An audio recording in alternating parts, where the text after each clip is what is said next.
Hi, Hilary. Good morning. So I'm sure what you were saying was all really intriguing and fascinating, but you, my friend, are on mute. Hi. I could see you speaking with great passion and enthusiasm. So do you want to recap what you were just saying I for do. the I was people? just. I wasn't. I didn't get. It was exciting, but not crucial. So the main point is we're doing this Poets Christmas that's new and exciting, and I want you to know about it, but not enough to unmute myself. And we're live right now on our East End United Facebook page, as well as our YouTube channel and my page, which is Break Into Song. So if you are an audience member of any of those feeds, we're live to you this morning. And Poets Christmas is coming up. It's new. We've never done anything quite like this before at East End United, and we want to tell you about it this morning. And that's why you're here with me, Catherine. And thank you for joining me. Oh, So no here we problem. are. So Catherine, we went live last week to talk a little bit about this idea, Poets Christmas, that we've been working on together. And it's been such a pleasure working with you on this. It's been such an important part of my preparation for Christmas this year, for again a different Christmas again, and different again than last year. We're in a different place we were last year, with different challenges and some things that are easier and some things maybe that are harder. And that's kind of what this project grew out of, isn't it? Absolutely. This is a pandemic project. In the years that I have been that you and I have been preparing for Christmas together, typically this is the time of year where we would have just been basking in the glory of a wonderful choir concert performance that would have happened last night. That's typically what we do for Christmas. And this year, in the strange world that we're living in, obviously that's not something we've been able to do. We haven't been able to do the practice and the preparation throughout the fall, gearing up to what would have been a great concert last night. So, what we've created here is something that's very much a product of our time, and at the same time, uh, a nod and a product of a time that was similar in a lot of ways to the time that we're experiencing now. Yeah. So we're going to talk. Last week we talked all about the project. Today we're going to talk more about what you'll hear and what drew us to the poetry that we're using in the Poets Christmas. But just before we do that, tell everyone again one more time, Catherine, what is a Poets Christmas? A Poet's Christmas is a radio program. And it's a radio program delivered in different ways, not delivered via your radio, but delivered via the new modern ways we have of delivering audio content. So think of it as a podcast. It is a nod to a BBC program that was done in 1944 on Christmas Eve, the last Christmas Eve of the war in the UK. And it was at that point, I would describe it as a modern take on A Lessons in Carols, in that it was a combination of readings and music. The readings, however, were not biblical texts. They were contemporary poetry of the time, combined with music and music premieres of contemporary music and Christmas carols and hymns. So, with that in mind, we Hillary brought this broadcast to me, and upon listening to it, what really struck me, and I think what we were really trying to capture with a Poet's Christmas, was a, a mirroring of the tone of this project. This is not a jubilant celebration of Christmas.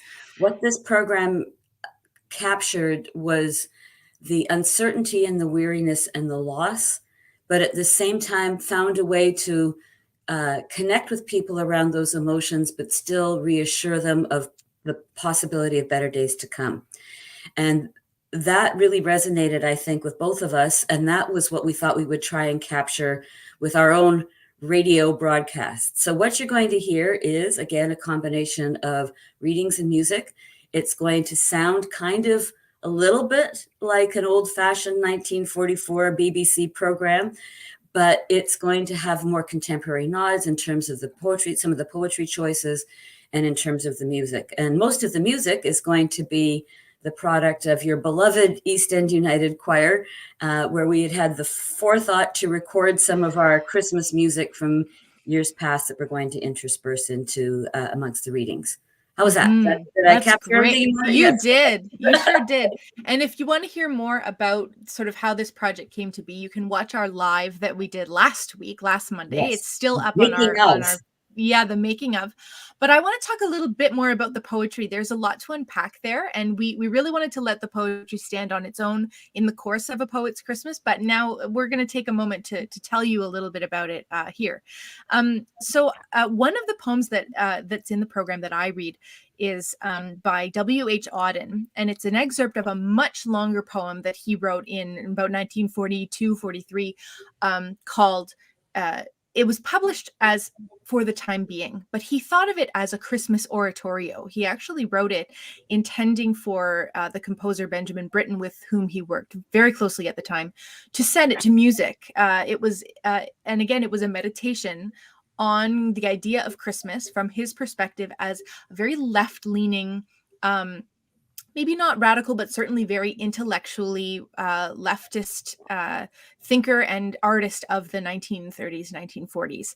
And that's the kind of gloss that he brings to Christmas in this longer poem. And it's modeled on the idea of Advent and the Nativity story, but recast and rethought through for his time. So the shepherds on the hill kind of talk like slightly Marxist proletariat who are bemoaning the state of their existence. And Herod is a very, sort of, again, resonates with being a political figure of about the 1930s, 1940s, which unfortunately has quite strong overtones now. If you read it, it actually, parts of it feel very contemporary in a way that doesn't feel very good. So it has a real immediacy despite having been written quite a while ago at this point.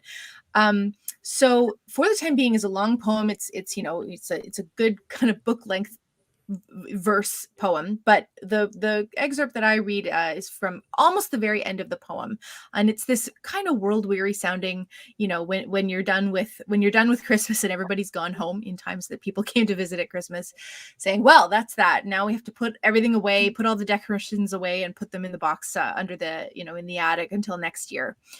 But what Auden's reflecting on is the idea that we do this every year. Christmas comes around, and if you think, and he thought very deeply and intellectually about Christmas through Kierkegaard and a lot of historic thinkers that he brought into his poetry. The idea of Christmas is as this world-breaking thing, this, theologically speaking, that God comes to earth in the form of a child, is this shocking idea. But yet every year we trot out our tree and our little decorations, and it kind of has this, for him, a Victorian nostalgia now attached to it, when really, what he's trying to say is it should be this impossible to ignore thing. So it has this kind of dog-eared, tired feeling to it, but it has quite almost a sardonic edge on the story. And that a couple of excerpts from the Auden poem were used in this 1944 radio drama that we are basing ours on, including settings by Benjamin Britten of a couple of the excerpts. Britten actually, he sent Britten the whole thing, saying, oh, I'm sending you this oratorio I want you to set to music. And he sends it to Britten, along with a really long letter about career and life advice that Britten did not ask for and was not happy about, but sends him this poem. And Britten takes one look at it and goes, this is not an oratorio. I don't know what you're talking about. There is no way I'm doing this, because it's very wordy. Auden's poetry is very dense. He didn't really know how to write an oratorio libretto, but it bears that name still. So it's a fascinating poem. There's a lot there. And I think it's a really beautiful thing to hear in a time when our Christmas celebrations do feel a little world weary, a little worn down, a little tired from the experience that we've had. So I'm really excited to share that poem as part of A Poet's Christmas.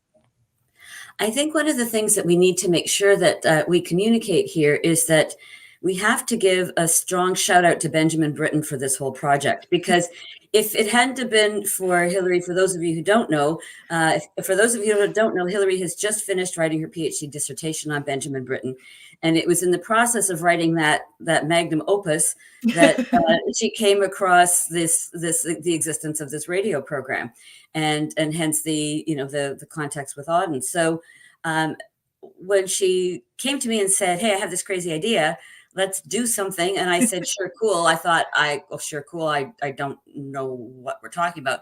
And so part of my preparation and in order to help with this was to ask Hilary for the relevant chapters of her dissertation on the subject of Benjamin Britten and how that tied in with the radio broadcast. So upon reading the relevant chapter, there was a reference. There was a reference You're one to, of about 12 people on the planet who has, so thank you for that, Catherine. and it was scintillating. It was absolutely scintillating. But in the chapter that I read, there was an almost a parenthetical reference to a poem by Henry Reed, who was a poet that was unfamiliar to me, and the poem is called "The Return." And Hilary had just paraphrased a reference to the tone of the poem in her chapter, and that made me track down the poem itself because it was a mention about how Reed's poem addressed the subject of loss. And I think throughout the pandemic, loss has been a theme, a loss of loved ones, a loss of the way in which we've lived our lives, a loss of jobs. I mean, we could go on and on, and I personally have not been immune to that and have been processing my own losses over the past 2 years of this pandemic. Mm-hmm. So when we were talking about which poems we wanted to put in, we thought, well, we need to put in some more contemporary poetry, but we also wanted to make sure there was a through line between 1944 and today. So it was interesting to me that both you and I chose poems from the original broadcast, that you chose the Auden and I chose the Reed. So Henry Reed's poem is it is a message from lost souls on a ship. It suggests that when people die, when they leave our lives, that they are off on an endless voyage. And in this poem, these lost souls are asking to rejoin the land of the living, rejoin their loved ones just for Christmas Eve. They are asking to come and connect with us. They are watching us with our revelry, and they're just saying, we're willing to go back out to sea on Christmas morning, but for tonight, we want to be with you. And what interested me about this poem, as someone, as I said, who has been facing loss at the holidays, was the idea that as the living who has been reaching out for those who have been lost, I was really intrigued by the idea that the lost in turn were reaching out to us. Yeah. And I found that a very comforting idea. As to whether or not they are able to do it successfully in Reed's poem, I will leave that for you to decide when you tune in and listen to the broadcast. But I took great comfort in hearing the voices of the departed talking about how they would rather be with us at Christmas. Mm-hmm. Yeah, it's a really stunning poem and not super well known, I don't think. So that was a really fascinating choice and a strong choice for this, I think. And I don't know, I can't now remember, maybe you will, whether this is explicit in the poem, but I take from it the idea that these are souls um, who have been lost during the course of the war. Maybe the poem doesn't make that explicit, but it's the context, I guess, for me that makes me think that these are soldiers who Yes. went off in World War II, and people would have been listening to this program next to their radios at home, possibly, if not in lockdown, staying inside to be safe from the ongoing war. And, the idea that at Christmas, these souls are wanting to connect with their loved ones who have been lost during the war. And, there has been so much loss and within our own community, within the wider community across the world associated with COVID. And I think for me, we're in a difficult time now where, last year when we were all in isolation, it was very hard, but it was also very clear. We were all being told to stay home. And now it's become a lot more nebulous. There are a lot more day-to-day choices that we have to make of to what degree do we take our safety into our own hands, and to what degree do we do the things that are opening up, and the ways that we were connecting virtually or in a distanced way. A lot of that is kind of, people are moving on from that. And there isn't that same sense of doing things differently this year. And that's kind of why I wanted to offer this year is this is an event that we have specifically designed to be virtual and for us to share from within our own homes, like people would have listened to the original broadcast next to their radio at home. So that really resonates with me as a connection from 1944 through to now. Absolutely. And when I listened to the original broadcast and when I read this poem, that was exactly the kind of picture that came up in my imagination, was the idea that people would be sitting next to a radio, all over Britain, uh, alone and apart, but connecting with each other through listening to this broadcast.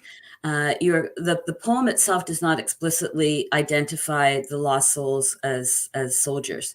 But you're right. Within the context of the poem, it would be easy to be imagining people thinking about the loved ones that they knew were lost, and the loved ones from whom they haven't heard anything. The ones who are listed on the list of the missing, right? The ones who are in that nebulous state of, are they alive or dead? And when you talk about this Christmas compared to last Christmas was a Christmas like none other for those of us on the planet.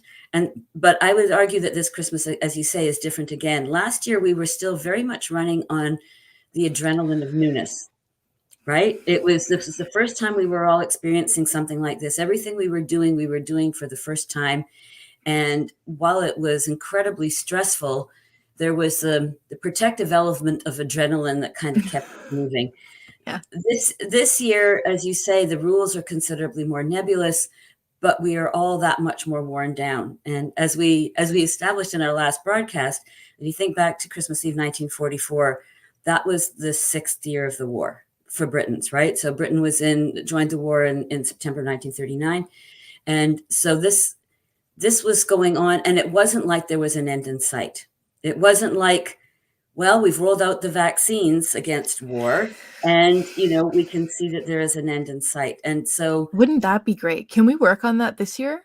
The vaccine for exactly. So, last year when we were doing Christmas and we were all locked in our houses and it was incredibly stressful and we didn't know what the future looked like, were any of us imagining that we would still be having these kinds of conversations this time this year? We didn't know what our lives were going to look like this time this year. And again, as we go into Christmas of 2021, we're now looking ahead to Christmas 2022 and thinking, are we ever going to anything that's going to resemble normal, right? Is normal now, is what we think of as normal now so far lost and gone that that we have to redefine what normal means. And certainly there's a parallel between that and how do we rebuild a planet, an entire world, after 6 years of global conflict. One of the things I've done some reading about, the post-war period and putting the world back together after the ceasefire was not a fast, easy process. People did not just sort of come home and pick up their lives. There was another 5 years of disorientation and disorder after the declaration of peace. And I think when I think about this broadcast and think about once we declare the pandemic over, there's still going to be a process of rebuilding and reorder that's going to look quite different from the lives that we've lived before. Absolutely. Yeah. And just one more poem I want to tell everyone about is much more recent and modern choice. It's Gabriel's Annunciation by Jan Richardson, which is read stunningly beautiful effect by Katie Harris. And it recasts the idea of the scene of the Annunciation from the perspective of Gabriel, from the perspective of the angel sharing the news of the miraculous pregnancy or of Mary's pregnancy with her. What I find really wonderful about it is that it takes the idea, not just of flipping the perspective and saying, well, what if we heard what Gabriel thought while sharing this news with Mary, but that the idea that Gabriel is coming to Mary knowing that he has to get her consent to be a part of this holy act before, and knowing how that will change her life and being awed by that, and feeling a weight of responsibility for that. So, the idea that Mary co-creates in that act of the nativity story is really important one. I'm getting a call. Go away.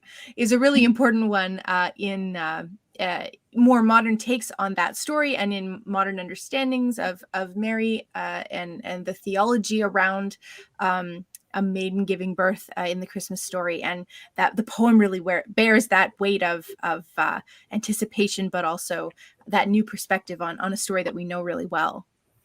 And it invites you to put yourself into the perspective of a teenager being asked to consent to such a daunting task, right? Yeah. And to put yourself in those shoes to think about what kind of daunting tasks have I been asked to do, and how have I handled those kinds of requests?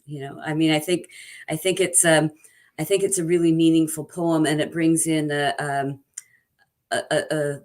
importance of the strong female voice into this story. It does. It does. Yeah. So I hope that everyone is going to join us for A Poet's Christmas. There are multiple ways that you can connect with this project this year.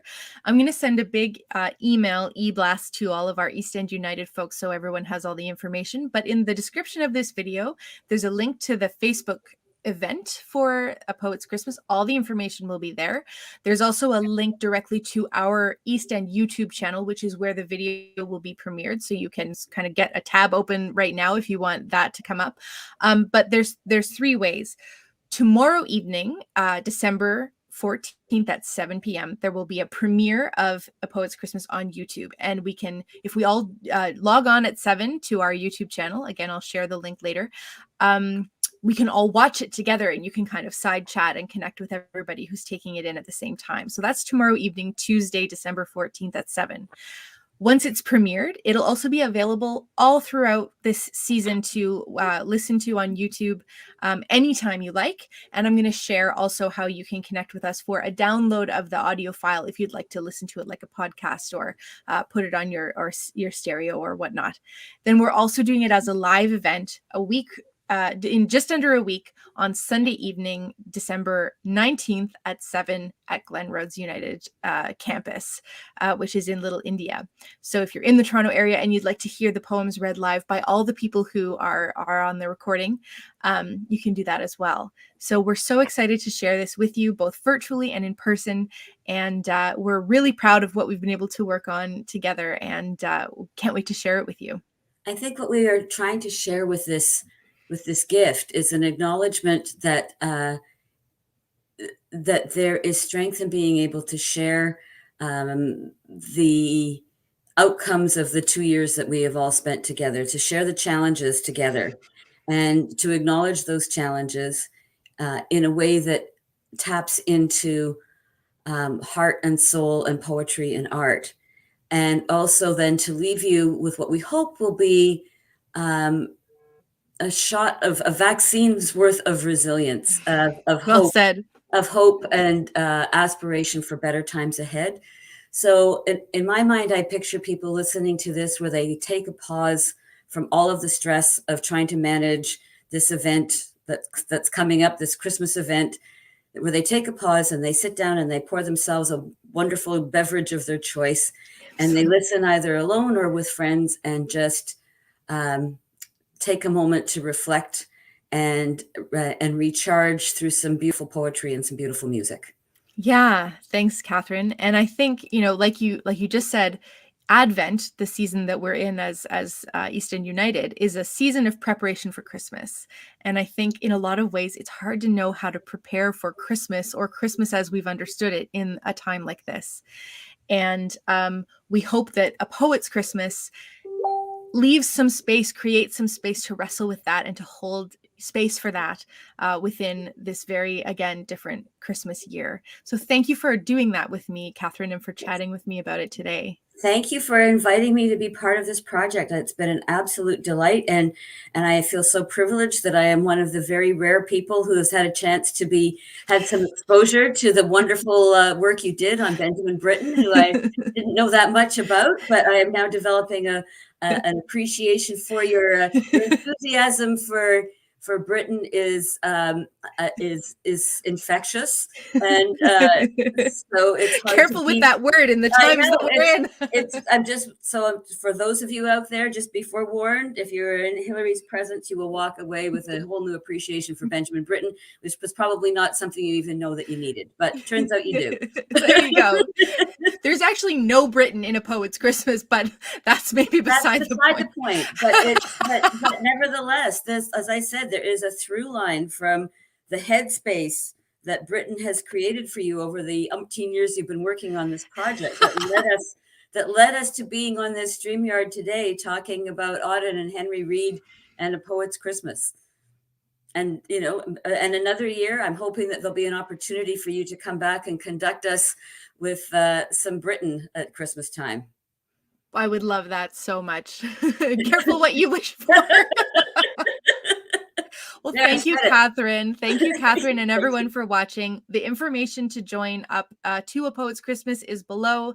And please tell all your friends because it's going to be a really fabulous way of marking the season. And we look forward to sharing it very soon. Thanks, everyone. Thank you.